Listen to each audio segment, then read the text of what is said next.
sang qui nous joignait tous deux. Écarté Clodius d'un lit incestueux. Il n'osait épouser la fille de son frère. Le Sénat fut séduit, une loi moins sévère, mit Claude dans mon lit, et Rome à mes genoux. Ce n'était rien encore. Eussiez-vous pu prétendre qu'un jour Claude à son fils put préférer son gendre? De ce même palace, j'implorai le secours. Claude vous adopta, vaincu par ses discours.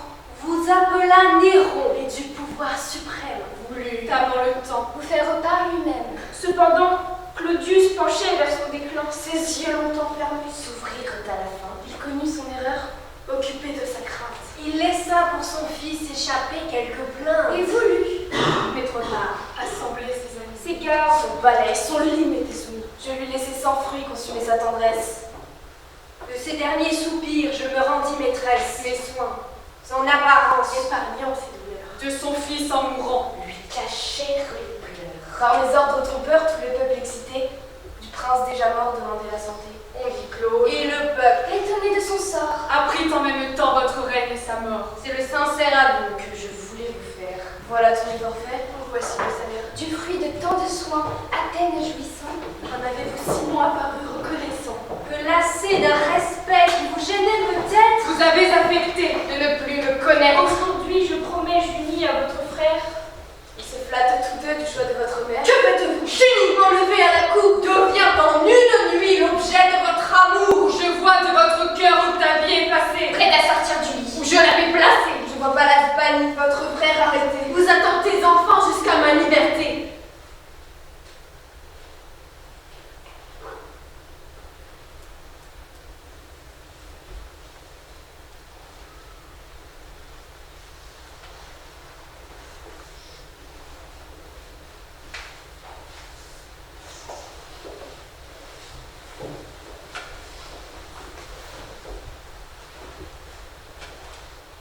Je me souviens toujours que je vous vois l'Empire. Et sans vous fatiguer du soin de le redire, votre bonté. Madame, avec tranquillité, vous pouvez se reposer sur ma fidélité. Aussi bien ces soupçons, ces plaintes assidues.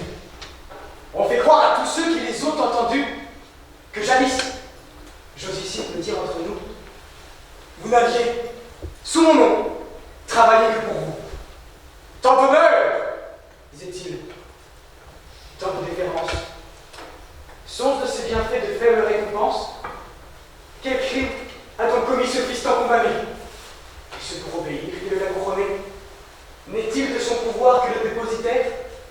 Non que, si jusque-là j'avais pu vous complaire, je m'eusse pris plaisir, madame, à vous céder ce pouvoir que vos cris semblèrent demander. Mais Rome est un maître, et non une maîtresse. Vous entendiez les bruits qui excitaient ma faiblesse. Avec Britannicus, contre moi réunis, vous le fortifiez du parti de Junie, et la main de Pallas trame tous ses complots. Et lorsque malgré moi, j'assure mon repos, on vous voit de colère et de haine animée. Vous voulez présenter mon rival à l'armée, déjà jusqu'au camp, le bruit en a couru.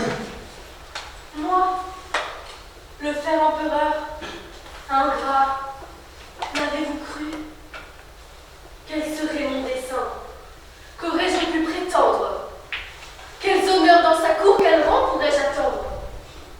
Ah, si sous votre empire, on ne m'épargne pas, si mes accusateurs observent tous mes pas, si de leur empereur ils poursuivent la mer, que ferais-je au milieu d'une cour étrangère?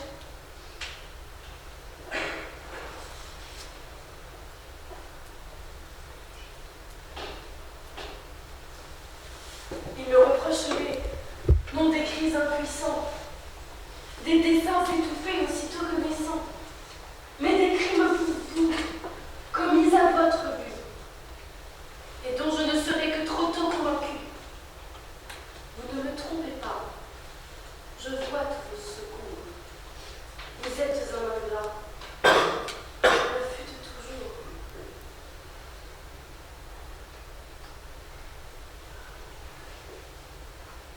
Dès vos plus jeunes ans, mes soins et mes caresses n'ont arraché de vous que de feintes caresses.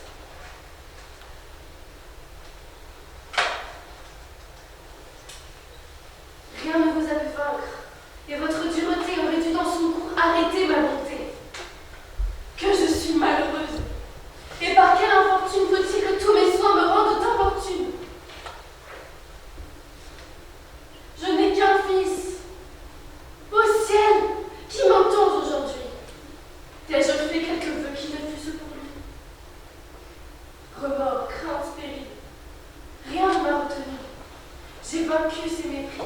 J'ai détourné ma vue des malheurs